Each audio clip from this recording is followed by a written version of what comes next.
आपके सामने सुना कि आप अपने जीवन में संतुष्ट है क्या या नहीं।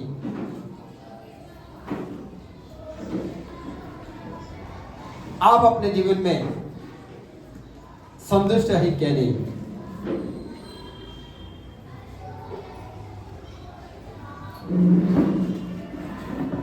क्या सब जन संतुष्ट है? अपने जीवन को लेकर संतुष्ट है सब जन? मुझे लगता है 90% लोग शायद नहीं बोल सकते हैं। ये नहीं है, बराबर है। और हर बातें हम देखें तो हमारे जीवन में हर बातों का संतुष्टि नहीं होता है, क्योंकि हम परिवार में हैं। शायद कुछ लोगों को परिवार से भी असंतुष्टि है, हम समाज में है, कुछ लोगों को समाज से भी कुछ असंतुष्टि की बात है, और कुछ लोग अपने जीवन के अलग अलग क्षेत्र में, प्रोफेशन में है ना, अपने काम धंधे नौकरी बिजनेस अलग अलग क्षेत्र में है। सब जगह से लोगों को संतुष्टि मिलना मुश्किल है, ठीक है। सब जगह से लोगों को संतुष्टि मिलना मुश्किल है, क्योंकि कोई दूसरों को संतुष्ट करने के लिए इतना इच्छा भी नहीं रखते हैं। सभी जन अपने बारे में ज्यादा ही सोचते हैं, ज्यादा ही करते हैं, ठीक है। लेकिन पवित्र शास्त्र के अनुसार परमेश्वर कहते हैं कि तो अपने जीवन में संतुष्ट रहना। क्यों संतुष्ट रहना है? क्योंकि आप अगर एक डॉक्टर से बात करोगे, उनके पास बहुत पेशेंट्स आते हैं और वो अपने हिस्ट्री उनको बताते हैं। अगर एक एक्सपीरियंस डॉक्टर एक व्यक्ति को पूछेगा, उसका बीमारी के बारे में पूछेगा, आप होमियो डॉक्टर के पास जाओगे और डॉक्टर आप पहले से लेके सारे हिस्ट्री पूछेगा, और आप बहुत ऐसा बीमार में है, तकलीफ में है, तो अपने जीवन से बचपन से लेके आपका जीवन में क्या क्या था, अच्छा था बुरा था, ये सारे बातें पूछेगा। इसमें एक बात बाद में मालूम पड़ते हैं, अगर कोई किसी के जीवन में बहुत दिनों से कुछ बीमारियां है, और ज्यादातर बीमारियां मन के असंतुष्टि से उत्पन्न हो जाती है। हालेलुया। बहुत ज्यादा हम देखते हैं, बहुत अगर पेशेंट लोगों को हम लोग देखे हैं तो बहुत बीमारियां, कैंसर जैसा बीमारियां जो है इंसान के जीवन में कभी ज्यादा हार्ट होने से, ज्यादा उनके जीवन में दर्द तकलीफ समा जाने से, उनके जीवन में ऐसे से कई बुरे बातें उनके सामने होने से, कई उनका दिल में चोट लगने से, ऐसे सब बीमारियां लोगों के जीवन में उत्पन्न होता है। इसलिए पवित्र शास्त्र हमें सिखाते हैं कि परमेश्वर बीमारी नहीं देता, ये संसार से उत्पन्न होता है और मनुष्य के जीवन में आता है। अगर आप देखिए एक परिवार पति पत्नी के जीवन, उसमें सही मेल मिलाप नहीं है, उनके बीच में सही प्रेम नहीं है और सही व्यवहार नहीं है, देखो कोई नहीं कोई व्यक्ति बीमार में रहेगा। ये परमेश्वर की इच्छा नहीं है। कुछ लोग अपने बिजनेस, काम धंधा, नौकरी, इन चीजों के लेकर भी बहुत असंतुष्ट है, क्योंकि वो जो चाहते हैं वैसा उनके जीवन में होता नहीं है। लेकिन जो पवित्र शास्त्र पढ़ने वाला, परमेश्वर का वचन सुनने वाला, या प्रभु को अपने जीवन में उद्धार करता जो व्यक्ति ग्रहण किया है, उन्हीं के लिए परमेश्वर का कुछ आदेश है। 4 सवाल, इसके पीछे 4 सवाल है।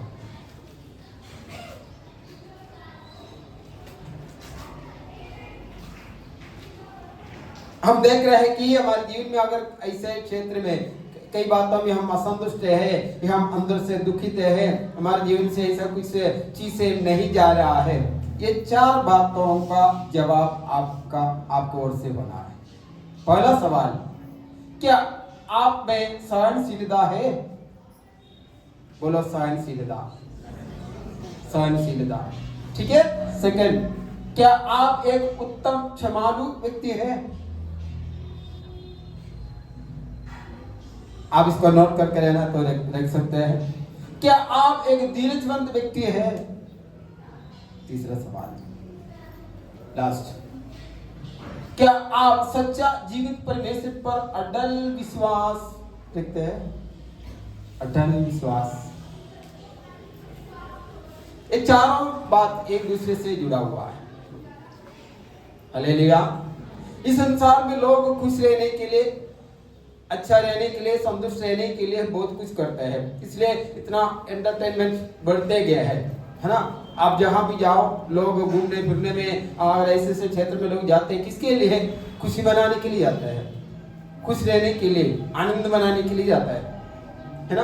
क्योंकि जीवन इतना संघर्ष भरा हो गया आजकल, जिंदगी में संघर्ष बढ़ रहा है, कई प्रकार का परेशानियां बढ़ते जा रहा है, प्रॉब्लम भी बढ़ते जा रहा है, फाइनेंशियल लेवल में भी लोग बहुत बड़े बड़े बातों का संघर्ष कर रहा है, सामना कर रहा है ना। और हम दुनिया भर देख के लड़ाइयाँ और बहुत ऐसी बातें, जैसा हम देख रहे हैं आजकल सऊदी में बाढ़ आया है, अमेरिका में आग आया है, और उसके साथ साथ वहाँ बर्फ भी गिर रहा है, ठंडी भी इतना बढ़ रहा है, हमारे देश में भी है, सब जगह जगह हो रहा है। तो लोगों को ये सब सामने करना ही पड़ता है। ऐसी चीजों का सामने करते करते लोग भी थक जाते हैं। फिर अपने परिवार से है, अपने जीवन से है, बहुत बातें हैं, लोगों को संतुष्ट रहने का बहुत कम अवसर है जीवन में। लेकिन परमेश्वर के वचन के अनुसार हम पहले से देखें, क्या आप एक सहनशील व्यक्ति है? हालेलुया। आपका जीवन में सहनशीलता एक स्वभाव आपके जीवन में है क्या?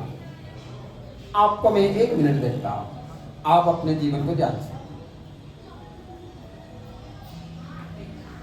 आप अपने जीवन को जांचिए। आप किसी को मत देखिएगा, आप अपने आप को देखिएगा, किसी को मत देखिएगा, आप अपने आप को देखिएगा, अपना अंदर अपने आत्मा को देखिएगा कि आप एक सहनशीलता का व्यक्ति है, कि आपका अंदर सहनशीलता है।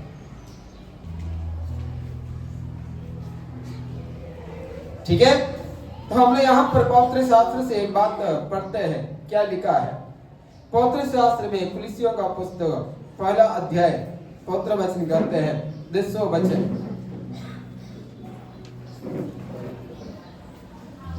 ताकि तुम्हारा चाल चलन प्रभु के योग्य हो और वह सब प्रकार से प्रसन्न हो, और तुम में हर प्रकार के भले कामों का फल लगे, और तुम परमेश्वर की पहचान में बढ़ते जाओ, उसकी महिमा की शक्ति के अनुसार सब प्रकार की सामर्थ्य से बलवंत होते जाओ, यहाँ तक कि आनंद के साथ हर प्रकार से धीरज और सहनशीलता दिखा सको। ठीक है।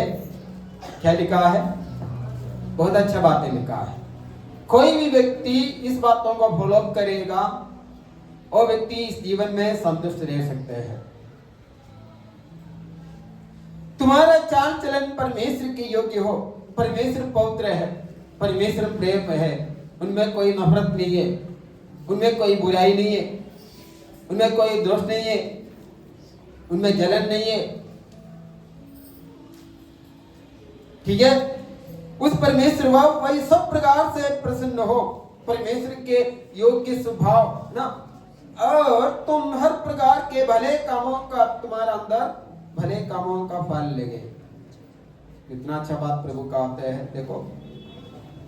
और तुम प्रभु परमेश्वर की पहचान में बढ़ते जाओ, ये अद्भुत बात है। उसकी महिमा की शक्ति के अनुसार सब प्रकार की सामर्थ्य से बलवंत होते जाओ। मेरे पीछे बोलिए, प्रभु की महिमा की शक्ति के अनुसार सब प्रकार की सामर्थ्य से बलवंत होते जाओ, यहाँ तक कि आनंद के साथ हर प्रकार से धीरज और सहनशीलता दिखाओ। हालेलुया। देखो क्या लिखा है, सहनशीलता के विषय में लिखा, और उसके नीचे हमने लिखा, क्या आप एक उत्तम क्षमालु व्यक्ति है क्या? है ना। परमेश्वर का वचन ये भी कहते हैं, पवित्र वचन मरकुस का 11वां अध्याय, और जब कभी तुम खड़े हुए प्रार्थना करते हो तो यदि तुम्हारे मन में किसी के प्रति कुछ विरोध हो तो क्षमा करो, इसलिए कि तुम्हारे स्वर्गीय पिता भी तुम्हारे अपराध क्षमा करे। और यदि तुम क्षमा ना करो तो तुम्हारा पिता भी जो स्वर्ग में है तुम्हारा अपराध क्षमा ना करोगे। ये सारे मनुष्य के लिए बराबर है, पृथ्वी के सारे मनुष्य के लिए, क्योंकि सारे ज्यादातर लोग भक्त लोग हैं। कहीं न कहीं जगह पर अपना भक्ति के द्वारा वो लोग अपने विश्वास को लेकर चलते हैं, जाते हैं, बहुत कुछ करते हैं, बहुत कुछ अर्पण करते हैं, बहुत मेहनत करते हैं, है ना, बहुत दान देते हैं, बहुत कुछ काम भक्ति के लेकर। तो भक्त लोग है संसार में ज्यादातर लोग। अभी कहते हैं कि अगर तुम परमेश्वर के सामने खड़े रहते हो, प्रार्थना करने जाते हो, तुम कुछ मांगने जाते हो,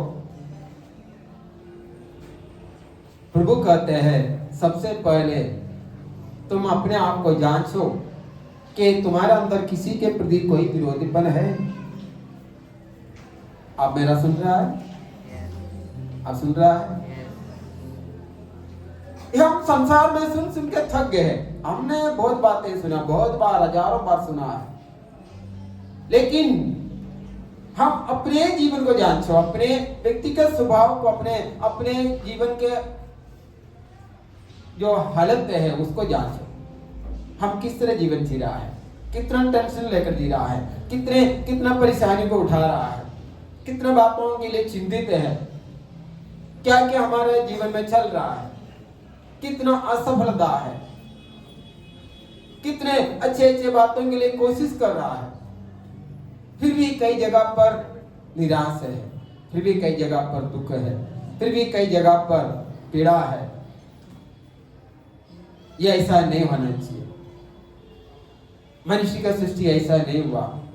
आनंद और खुशी से रहने के लिए परमेश्वर ने मनुष्य को इस पृथ्वी पर जन्म दिया और इस पृथ्वी पर उसने सारे चीजें रख भी दिया।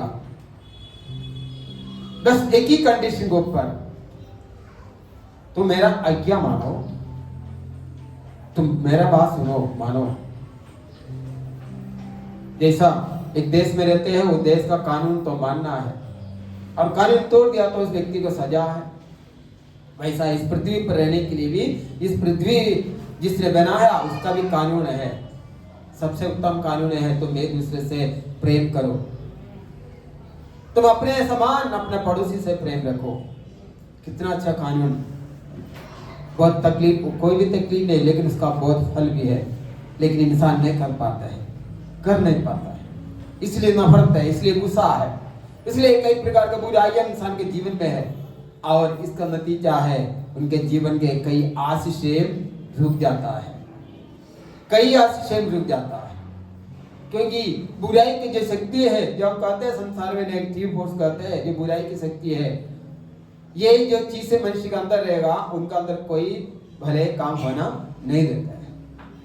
2025 हमें एक निर्णय करना है कि हमें इन कई चीजों से गुड बाय करना है। बोलो, गुड बाय करना है।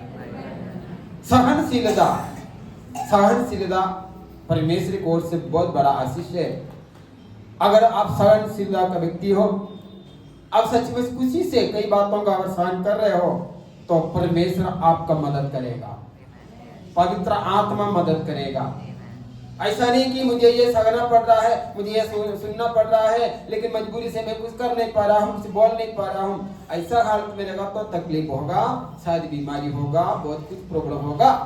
लेकिन आप विश्वास रख के जीवित परमेश्वर पर विश्वास रखकर, जो कुछ मेरे ऊपर बीत रहा है, मैं प्रभु के नाम से उसको मेरे जीवन से दूर करता हूँ। जो मैं कर सकता हूँ मैं करते रहूंगा। इसके साथ मेरे गवाही भी मैं आपको बताना चाहता हूँ। अभी मैं जो गाँव गया तो एक परिवार में मैंने देखा, जना उसका परिवार, उसका पति बहुत बीमार, मैंने अभी कहा आपसे, बहुत बीमार, डॉक्टर लोग उसको मरने के हाथ में छोड़ दिया क्योंकि दवाई नहीं होगा ऐसा करके। फिर उसका पत्नी जो है बहुत ऐसा गहरा, सच में से बहुत प्रार्थना करने वाली है, हाँ, और वो प्रार्थना भी बहुत किया और कुछ और भी कुछ दवाई किया उन्होंने। परमेश्वर के धन्यवाद, वो अच्छे हो गए और ठीक हो गए, व्यक्ति ठीक हो गया और 2-3 साल हो गया, बहुत अच्छा चल रहा है। फिर भी कुछ छोटा छोटा बात लेकर उसको बहुत भले बुरा करते हैं।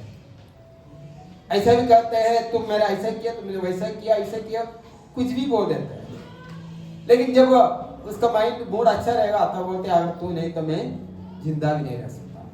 देखा, लेकिन जब वो कुछ ऐसे उसके ऊपर आरोप लगाते हैं, ऐसा आरोप लगाने को कोई बात भी नहीं, ये बहुत रोते हैं। और कई बार मेरे को फोन करते हैं, मुझसे फोन करके बताते हैं मैंने इनके लिए इतना सब कर रहा, इतना सब कर रहा, फिर भी मेरा गलतियां ढूंढ रहा है।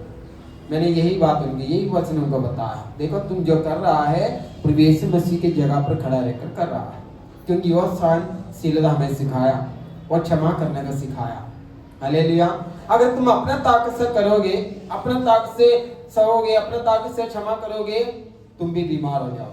तुम अपना ताकत से मत करो, तुम्हें विश्वास करो कि मैं जिस पर विश्वास रखता हूँ उसने मुझे सिखाया और उसके सामर्थ्य मेरा अंदर है। परमेश्वर का धन्यवाद हो, अभी भी अच्छा है, वो ठीक है। यही बात है प्यारो, सहनशीलता एक बहुत बड़ा औषधि है आपका शरीर को, आपके जीवन को बचाने के लिए। लेकिन ये प्रभु में होना चाहिए, प्रभु के सामर्थ्य में होना चाहिए। इसलिए हम कहते हैं कि सर्वशक्तिमान परमेश्वर पर विश्वास रखो, भरोसा रखो कि जीवन में होने वाले इन सारे मुसीबत तकलीफों का सामना कर सको। ठीक है।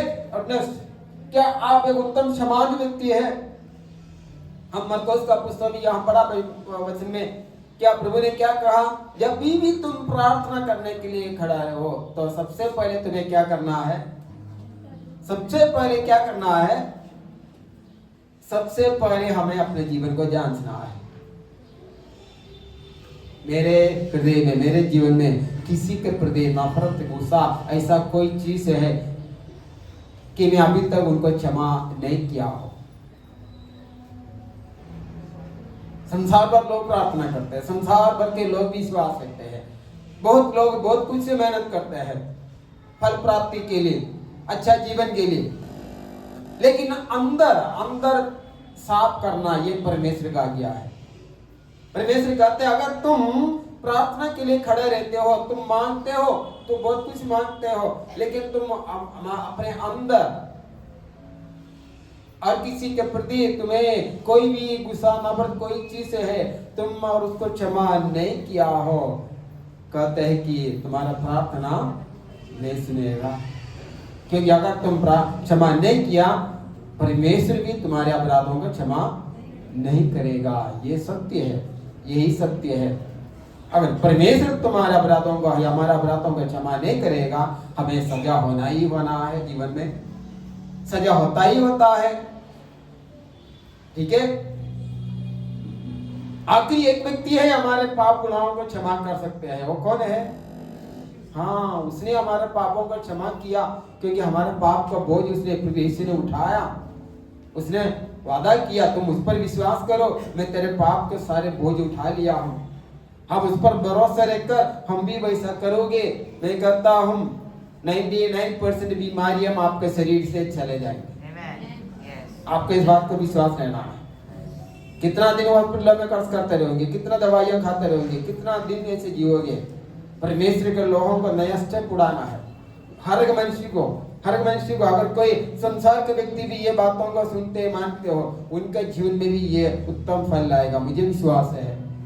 क्योंकि संसार में ऐसा बहुत लोग हैं, वो लोग बड़ा परमेश्वर के पीछे भागने वाले, दौड़ने वाले नहीं, फिर भी उनका जीवन अच्छा है, क्योंकि उनका स्वभाव देखेगा, उनका स्वभाव में भी बहुत कुछ ऐसा अच्छा चीज है। अब तीसरा बात, क्या आप एक धीरजमंद व्यक्ति है?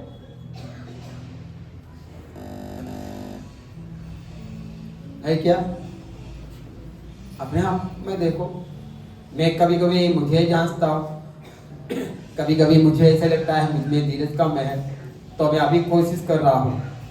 मुझे लग रहा है अभी मैं थोड़ा आगे बढ़ चुका हूँ। मैं बहुत बातों का धीरज धरने का भी कोशिश कर रहा हूँ, बहुत बातों का। कई सब बातें सुनते हैं, देखते हैं। धीरज क्या है? अगर आपके सामने ऐसा बातें आ रहा है, बुरा या अच्छा हो, अगर आपका अंदर धीरज का एक आत्मिक फल है, परमेश्वर की ओर से है, वहां कोई बुराई नहीं होगा, ना वहां कोई झगड़ा नहीं होगा, और हम एक दूसरे के ऊपर आरोप प्रत्यारोप, हाँ गलत बोलना, ये सब वहां नहीं होगा। ये सहन शक्ति से जुड़ा हुआ बात है। फिर भी याद रहना, अगर आपको धीरज रहने का स्वभाव चाहिए तो आपको प्रभु पर अटल दृढ़ विश्वास भी रखना है, और उसने जो हमारे लिए किया है हमेशा उसको याद करते रहना है। तो हमारे पापों से हमें छुड़ाने के लिए परमेश्वर धीरजमंद व्यक्ति था। हम कितना गलतियां किया दुनिया में, कितना पाप किया, क्या तुरंत हमें उसका दंड मिला? आज संसार के लिए बहुत बड़ा ऑप्शन है, बहुत बड़ा गलतियां लोग करते हैं, पाप करते हैं, लेकिन तुरंत परमेश्वर दंड नहीं देता। वो धीरजमंद है, वो इंतजार करते हैं कि ये मन फिराएगा, कभी ये क्षमा मांगेगा, मैं उन्हें क्षमा करूं। लेकिन फिर भी लोग क्षमा करने में या क्षमा मांगने में और भी समय निकालते हैं। कभी कभी लोग बोलते हैं मैं उसको क्षमा नहीं कर पाता। किसका नुकसान हो रहा है? परमेश्वर का या सामने वाला का? नुकसान उसी व्यक्ति का हो रहा है। देखिए फिर बाद में देखिए जीवन का प्रॉब्लम कैसा कैसा हो रहा है, क्योंकि संसार के जो बुरे शक्तियां हैं उन्हीं के ऊपर फिर बराबर समय पर अटैक करते हैं, उनके जीवन में बहुत नुकसान करने का कोशिश करते हैं, क्योंकि उनका अनुमति है। जो परमेश्वर का आज्ञा नहीं मानते हैं उनको ऊपर अटैक करने का अनुमति शैतान को दिया गया है या बुरे शक्ति को दिया गया है। इसलिए ये पृथ्वी पर अच्छा और बुरे शक्ति दोनों है। हालेलुया। तो देखिए यहाँ पर लिखा तुम्हारा अंदर धीरज करने का, धीरज धरे रहने का, धीरज का स्वभाव है क्या? हम बहुत कुछ संसार में सुनते हैं, बहुत कुछ सीखते हैं, लेकिन क्या है जीवन में अगर एक्टिव नहीं हो रहा है, जीवन में वह काम नहीं कर रहा है, ये सब सुनने से क्या फायदा है? अगर परमेश्वर ने सिखाया तुम्हें क्षमा करने का स्वभाव तुम्हारे अंदर होना है, तो हमें क्या करना चाहिए? हमें क्षमा करने का आदत होना चाहिए। ठीक है, लास्ट हम पढ़ते हैं। क्या आप सच्चा जीवित परमेश्वर पर अटल विश्वास रखते हैं? है ना? असंतुष्टि का कारण क्या है? क्योंकि हमारे जो इच्छा है, हमारे कई काम है वो पूरा नहीं होता है, वो फल नहीं पाता है, या तुरंत उसका फल हमारे जीवन में दिख रहा नहीं है। तो एक दिन बढ़ते बढ़ते एक असंतुष्टि है ना, असंतुष्टि बढ़ जाता है मन का अंदर, जीवन का अंदर। फिर खाना खाया तो भी मूड नहीं, काम करने में मूड नहीं, कुछ करने में मूड नहीं। फिर बोलते हैं पता नहीं कि अच्छा नहीं लग रहा है। अच्छा क्यों नहीं लग रहा है? क्योंकि जीवन में असंतुष्टि बढ़ रहा है, तृप्ति नहीं है कई बातों के लेकर, या अपने परिवार को लेकर, या अपने लोगों को लेकर, या अपने जीवन को लेकर, काम धंधे को, कमाई को, ये सब लेकर लोग कई क्षेत्र में तृप्ति नहीं है, असंतुष्टि बढ़ते जा रहा है। अगर एक असंतुष्ट व्यक्ति है उनके जीवन में आगे अंधकार है, क्योंकि वह एक इविल स्पिरिट है, वो शरीर को और जीवन को नाश करते जाएगा। इसलिए ऐसी सभी बीमारियां लोगों के जीवन में, ऐसा बहुत बातें जीवन में, बुरे बातें जीवन में होते और हो जाता है। क्या हमें ऐसा जीना है? हम परमेश्वर की बातें सुन रहा है, हम विश्वास कर रहा है, क्या इस पृथ्वी पर हमें एक असंतुष्टि जैसे जीवन जीना है? कितने लोग चाहते हैं कि मुझे एक संतुष्ट जीवन जीना है? बहुत अच्छा बात है। संतुष्टि कोई लाकर नहीं देगा, ना कोई दुकान में खरीदने मिलेगा। परमेश्वर भी ऐसा लाके किसी का हाथ में जेब में डालकर नहीं देगा। बराबर? आप घर पे अगर रोटी खाते हो,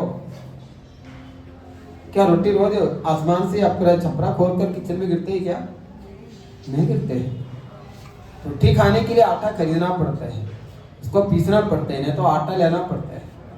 फिर भी आटा लाके घर पर रहने से रोटी नहीं बनता, न तो कोई मशीन में डालना पड़ता है, न अपने हाथों से बनाना पड़ता है।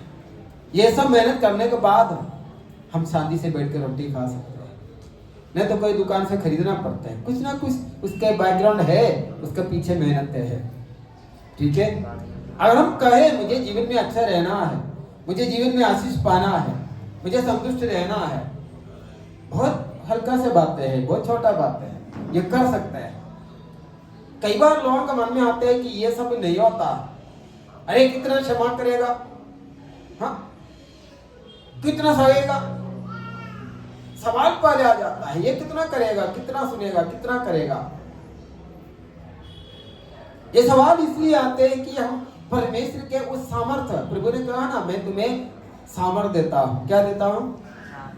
प्रभु ने ये नहीं कहा मैं तुम्हें 100 लाख रुपए देता हूँ, प्रभु ने नहीं कहा मैं तुम्हें बड़ा घर देता हूँ, प्रभु ने ये नहीं कहा तुम्हें मैं ये सारे दुनिया देता हूँ, लेकिन परमेश्वर ने वादा किया मैं तुम्हें आत्मिक सामर्थ देता हूँ। ठीक है, ये आत्मिक सामर्थ काय के लिए दिया है? इन चीजों के ऊपर विजय पाने के लिए आत्मिक सामर्थ दिया है। कितना लोग सुन रहा है? आत्मिक सामर्थ काय के लिए देता है? कई लोग बोलते हैं काम धंधा बराबर नहीं हो रहा है, नहीं हो रहा है, तो क्या करें? रोते रहे जिंदगी भर ऐसा बन जाए, ऐसा रहे, पगार नहीं बढ़ रहा है, नहीं बढ़ रहा है, हो रहा है, तो ऐसा मैंने ऐसे रहे। कुछ ना कुछ चेंजेस होने चाहिए, जीवन बदलना चाहिए। अभी नया साल में है तो जीवन में कुछ अच्छा होना भी चाहिए, है ना? तो हमारे सामने कई प्रकार के रुकावटें हैं। इन रुकावटों को तोड़ने के लिए परमेश्वर के सामर्थ के साथ हम पृथ्वी पर काम करें। सिर्फ हमारा ताकत, सिर्फ हमारा बुद्धि से नहीं, सर्वशक्तिमान परमेश्वर के सामर्थ्य प्रभु वादा करते हैं, तुम मुझसे मांगो तुम्हें दिया जाएगा। पवित्र वचन कहते हैं तुम मुझसे मांगो तुम्हें दिया जाएगा। लोग ये कई लोग ये गलतफहमी में है कि पैसा मांगो पैसा मांगो पैसा मिलेगा। मुझे नहीं लगता परमेश्वर ने एक इसमें से नहीं कहा तुम मुझसे रोज 10 लाख रुपए 10 रोज मांगो। ऐसा रहता तो आपके पास अभी करोड़ों मिलियन बिलियन डॉलर आ जाता था। ऐसा नहीं कहा, तुम मुझसे मांगो। क्या मांगने के लिए कहा? क्या मांगने के लिए कहा? तुम्हें इस संसार के बुरे शक्तियों के ऊपर, बुराई के ऊपर विजय प्राप्त करने वाला अपनी सामर्थ्य मांगना है, अपनी शक्ति मांगना है। बराबर? अगर तुम्हारा काम नहीं चल रहा है, बिजनेस नहीं चल रहा है, कोशिश तो कर रहा है, लेकिन परमेश्वर को वचन है मैं तेरा सहायता कर सकता हूँ। अगर वो सहायता करेगा बहुत जगह बहुत रास्ता खुल जाएगा। लेकिन हम उस तरीके से कई लोग मांगते नहीं, बोलते नहीं, पूछते नहीं, तकलीफें बोलते रहते हैं। परमेश्वर हमारा मददगार है, सर्वशक्तिमान परमेश्वर। कोई भी व्यक्ति विश्वास करे उसके लिए वो मददगार है। बोलो मददगार है, वो मदद करने के लिए तैयार है। ऐसा नहीं कि वो सब कुछ देने के लिए तैयार है। सब कुछ देने के लिए तैयार हो तो आज दुनिया खत्म हो जाता है। कोई काम पे नहीं जाएगा, कोई काम नहीं करेगा, बराबर? इतना है कि कोई बाथरूम में तक नहीं जाएगा।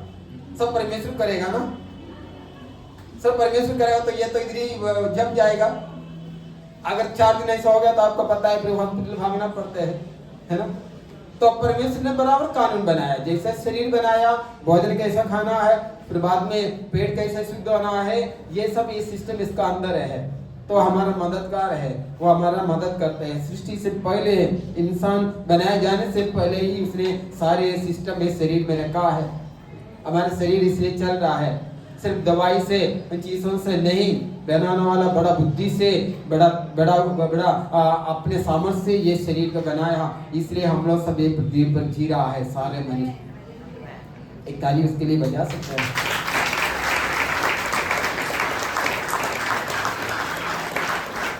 ठीक है, 4 बातों के ऊपर अगर ज्यादा ध्यान दोगे, मैं कहता हूं इस पृथ्वी पर आपका जीवन कुशल और कुशली रहेगा, शांति और शांति रहेगा, खुशी और खुशी रहेगा। क्योंकि आपको क्या चिंता करना है? अगर आप ये सहनशीलता के व्यक्ति है, आप कई बातों का प्रभु के सामर्थ्य के द्वारा सहने के लिए आपका अंदर सहनशीलता है, फिर आपका अंदर गुस्सा कहां से आएगा, नफरत कहां से आएगा? ठीक है, आप एक क्षमान व्यक्ति है, आप क्षमा करने का आदत है आपका अंदर, वो परमेश्वर की ओर से है, तो आप एक दूसरे को श्राप कैसे देगा, बुराई कैसे करेगा, गाली कैसे देगा? कभी नहीं देगा। आप उसको क्षमा कर देते हैं, परमेश्वर का वचन आज्ञा है। तीसरा, धीरजवंत। आप एक चीज का इंतजार कर रहा है, या प्रार्थना कर रहा है, या कोशिश कर रहा है, मेहनत कर रहा है, समझो अभी तक आप हासिल नहीं हुआ आपको चीज, तो भी आप धीरजवंत व्यक्ति है, आपका विश्वास है। देखो 14 भागों में लिखा कि आपको सर्वशक्तिमान परमेश्वर पर विश्वास है और आपको अपने ऊपर भी विश्वास रहना है।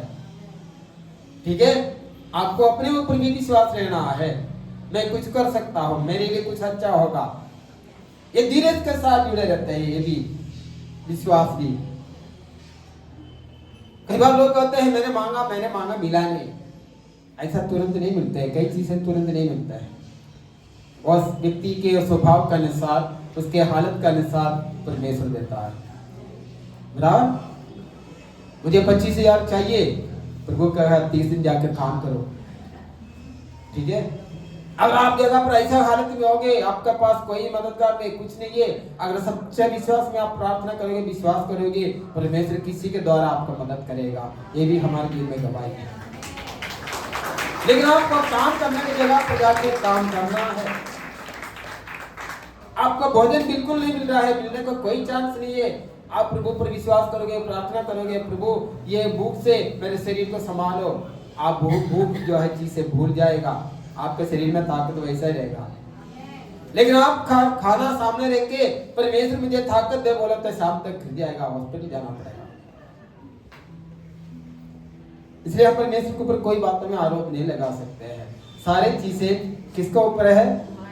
हमारे ऊपर है।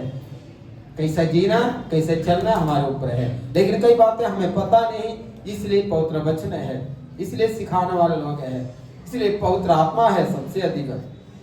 मैं आपसे एक ही विनती करता हूँ, 2025 जो शुरुआत है, आप अपने जीवन को आगे किस तरह बढ़ाओगे? आपने क्या निर्णय किया? कोई जवाब है आपके पास? ये 2025 मेरे जीवन में क्या होना है, आपने कुछ निर्णय किया? आपको निर्णय करना है, क्योंकि आप अकेले नहीं हो। आपका साथ कौन है? कौन है? सिर्फ एक जन हाथ उठाया, बाकी लोग आप सब अकेले हैं। आप सब अकेले हैं। मैं आपका परिवार के लोगों के विषय में नहीं पूछ रहा हूँ, आपके साथ आपका परिवार है। कई जगह पर बनावटी है, हाय हाय दिखाते हैं, लेकिन असलियत में नहीं है, है ना। और एक शहर आएगा, शहर बोलेगा मुझे तुम से एक जन को खाना है, हाँ, तो क्या करेगा? इसको ले लो, मैं भागता, मुझे भागना, मुझे तो बेचना है। नहीं तो कुछ लोग बोलेगा मुझे खाओ, ठीक है। लेकिन बात ऐसा समझना चाह रहा हूँ, संसार में ऐसा होता है, लेकिन आपके साथ परमेश्वर है, आपके साथ परमेश्वर है, आप अकेले नहीं हो।